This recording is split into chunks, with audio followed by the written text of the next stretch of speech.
अप्रैल 1973 यानी कि आज से लगभग 50 साल पहले दुनिया की पहली पब्लिक फोन कॉल की गई थी एक मोबाइल फोन से। जी हां दोस्तों, मोबाइल फोन को 50 साल यहां पर हो चुके हैं, लेकिन 50 सालों में मोबाइल फोन एक स्मार्टफोन बन चुका है। उसी के साथ ही यूएन की एक रिपोर्ट के बारे में माने तो आज के समय में दुनिया में इंसान का हमें मोबाइल फोन ज्यादा है। अगर मैं स्मार्टफोन की डेफिनेशन को देखूं तो यहाँ पे वो एक डिवाइस होता है जो आपकी इंटरनेट से कनेक्टिविटी के अंदर मदद करता है। और क्या आप लोगों को मालूम है कि दुनिया के पहले स्मार्टफोन का नाम था IBM सिमोन। ये फोन 1994 में बना था और इसका यूज करके आप ईमेल भेज सकते थे, कैलेंडर देख सकते थे, यहाँ तक कि फैक्स भी भेज सकते थे। लेकिन बात की जाए तो जो पहला रिवोल्यूशन जो स्मार्टफोन इंडस्ट्री के अंदर आया वो एप्पल लेकर आई थी 2007 में। और उसके बाद से ना एप्पल ने पीछे मुड़कर देखा, ना गूगल ने पीछे मुड़कर देखा, ना किसी और कंपनी ने।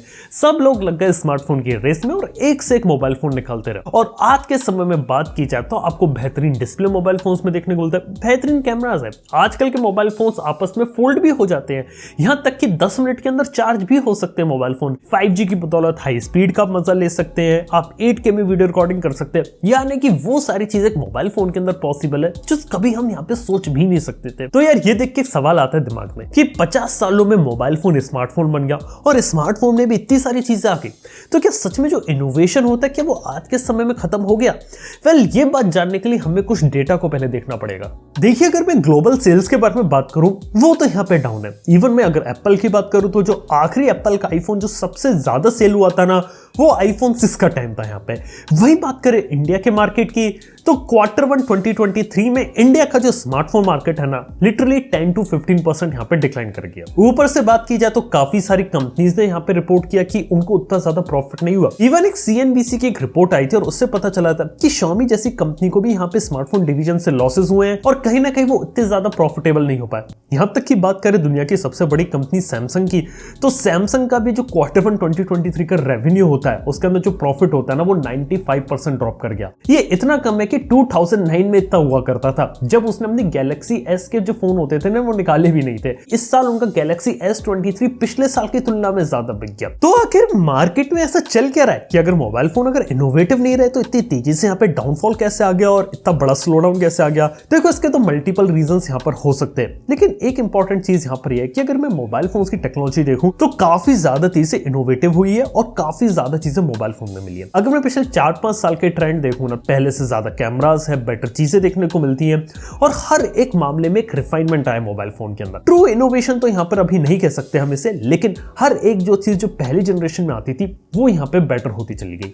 लेकिन अभी प्रॉब्लम यह है कि आज के समय में मोबाइल फोन्स इतने ज्यादा अच्छे कि अक्सर उसे जो लोग है ना आज के समय में लंबे समय तक चलाना पसंद करते हैं। जैसे कि बात करें आज के समय में मोबाइल फोन में लंबा सॉफ्टवेयर सपोर्ट मिलता है, तो आज के समय में कोई भी फोन 3 साल 4 साल तक अगर वो चलाना चाहे तो वो चल सकता है। और लोग भी यही कर रहे हैं, जहां पहले 6 महीने से 1 साल के अंदर अपग्रेड कर रहे थे वही अपग्रेड साइकिल 1 साल, 1.5 साल, 2 साल या उससे भी ज्यादा हो चुका है, क्योंकि उन्हें पता है कि अगर एक बार मोबाइल फोन ले लिया तो उसे वो लंबे समय तक बदल लेने वाले। और नए फोन को वो तभी लेते जब पुराना फोन बिल्कुल ही यूजलेस हो जाए, खराब हो जाए, टूट जाए, उसमें कोई प्रॉब्लम आ जाए, वो रिपेयर नहीं हो, तो ही वो सोचते चलो यार अब पुराना फोन खराब हो गया अब जाके नया फोन ले लेते हैं। लेकिन नए फोन को भी इतने लंबे समय तक चलाना पसंद करेंगे ताकि उसके यहाँ पे पैसे वसूल हो जाए। इवन इंडियन कंज्यूमर तो आज के समय में इतने ज्यादा स्मार्ट हो गए हैं कि अब जब भी कोई नया फोन होता है ना उसको वो लॉन्च पे खरीदते भी नहीं है। यहाँ पे ज्यादातर लोग अब वेट करते हैं सितंबर अक्टूबर में जो फ्लिपकार्ट की बिग बिलियन डे सेल आएगी या फिर अमेज़न की Prime Day sale, Great Indian Festival sale, यहाँ पे इनका वेट करेंगे, क्योंकि उन्हें पता है कि अभी मोबाइल फोन महंगा है। अगर हम एक मोबाइल फोन उस जमाने में खरीदेंगे तो आपको एक बेटर डील मिल जाएगी, डिस्काउंट मिलेगा और कम पैसे में उनको अच्छी वैल्यू फॉर मनी वाला फोन मिल जाएगा।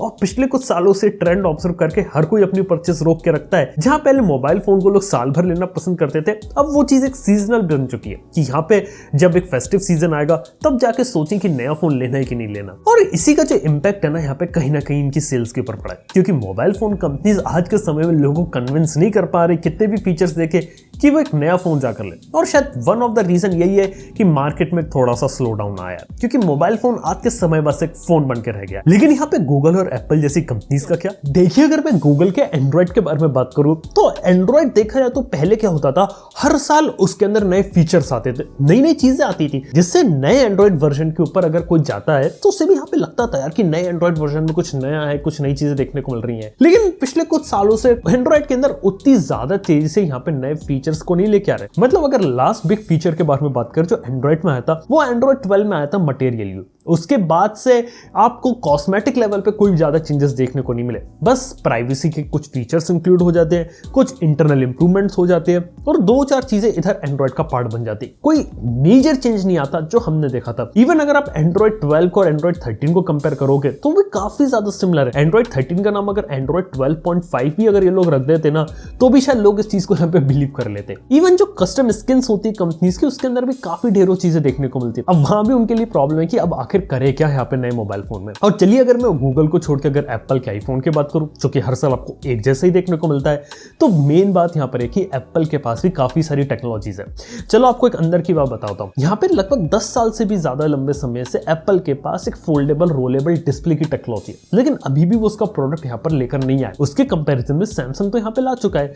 देखो बात यहाँ पर है कि एप्पल यहाँ पे रिस्क नहीं लेना चाहता। एप्पल को पता है कि मार्केट में डिमांड है, लेकिन आज के समय में एप्पल इतनी बड़ी कंपनी बन चुका है कि अगर वो एक प्रोडक्ट मार्केट में लाता है और वो अगर यहाँ पे फेल अगर हो जाता है ना, तो एप्पल की रेपुटेशन और उसके स्टॉक प्राइस दोनों के लिए यहाँ पे खतरनाक रहेगा। इसलिए एप्पल यहाँ पे रिस्क कम लेना चाहता है और चाहता है कि दूसरी कंपनी उसके बिहाफ पे रिस्क ले, वो मार्केट सेट करे और जब मार्केट यहाँ पे सही हो ना तब यहाँ पे कूद जाए। फोल्डेबल की बात करें तो मार्केट का 1% 2% लेता है। फ्यूचर में भी ग्रोथ जो हम देखेंगे ना, जो प्रोजेक्टेड ग्रोथ दिखाई गई है वो 3-4% तक जा पाएगी, यानी कि नीश मार्केट है।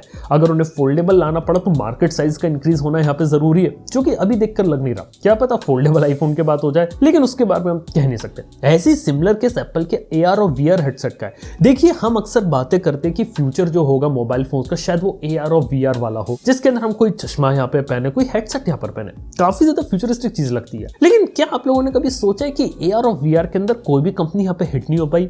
PSVR 2 की डिमांड भी काफी ज्यादा कम है और सोनी को उसका प्रोडक्शन भी यहाँ पे काटना पड़ा। और कुछ रिपोर्ट्स की बात माने तो हाल ही में एप्पल को भी ये लगता है कि मार्केट में अगर निकालेंगे ऐसा प्रोडक्ट तो वो चलेगा कि नहीं चलेगा, इस पे एक सवाल है। क्या नेक्स्ट आईफोन मूवमेंट क्रिएट कर पाएगा? लेकिन मैं आपको एक बात बता सकता हूँ कि आज के समय में कंपनीज क्या करें। जैसे गूगल की बात करें तो गूगल का मेन फोकस आज के समय में देखा जाए तो AI के ऊपर ज्यादा है। वो गूगल बार्ड के ऊपर ज्यादा फोकस कर रहा है और देख रहे हैं कि कैसे उसको ज्यादा इंट्यूटिव बनाया जाए। और हो सकता है जब गूगल बार्ड यहाँ पे तैयार हो जाए तो उसे एंड्रॉइड के अंदर इंटीग्रेट कर दिया जाए, जिससे आर्टिफिशियल इंटेलिजेंस का लोग ज्यादा से ज्यादा यूज करे और उसके बाद जो AI जो नई टेक्नोलॉजी डेवलप हो रही है वो लोगों की यहाँ पे मदद करे। सेम चीज यहाँ पे माइक्रोसॉफ्ट कर रही है। माइक्रोसॉफ्ट ने भी मोबाइल फोन के बिजनेस से हाथ खड़े कर लिए। उन्हें मोबाइल फोन के ना ऑपरेटिंग सिस्टम में इंटरेस्टेड है, ना ही मोबाइल फोन बनाने में भी इंटरेस्ट बचा है। उनका सारा फोकस अगर आप देखेंगे तो AI पर है और कैसे AI और चैट GPT इन सबको उनके अलग अलग प्रोडक्ट्स में डाला जाए। बिंग तो एक एग्जांपल है। यहाँ पे पूरा जो MS ऑफिस आता है वहां डाल रहे हैं, माइक्रोसॉफ्ट का विंडोज के अंदर डाल रहे हैं, एप्स बना रहे हैं एंड्रॉइड और iOS के लिए जहां पे लोग इस चीज का यहाँ पे यूज कर चुके हैं और AI का ज्यादा से ज्यादा इंटीग्रेशन कर रहे हैं। तो यार कहीं ना कहीं मोबाइल फोन्स के अंदर भी यही चीज आपको देखने को मिलेगी। आज के समय में मोबाइल फोन सिर्फ एक मोबाइल फोन ही बन के रह गया। जिसको जरूरत होती है वो लेता है, जिसको जरूरत होती है वो नहीं लेता है। इसीलिए शायद कुछ लोगों के लिए मोबाइल फोन थोड़े से बोरिंग हो गए। लेकिन बात करें टेक्नोलॉजी की, यार वो तो सच में अभी भी एक्साइटिंग है, क्योंकि मोबाइल फोन के अंदर कोई नई चीज देखने को मिले ना मिले, टेक्नोलॉजी की दुनिया के अंदर कुछ ना कुछ नई चीजें हर महीने देखने को मिलती रहती है। और पिछले 50 सालों में जितना ज्यादा डेवलपमेंट यहाँ पर हुआ है देख के काफी इंटरेस्टिंग लगता है। आप लोगों के क्या इस बारे में ओपिनियन है? नीचे बात करना बताना भूलना।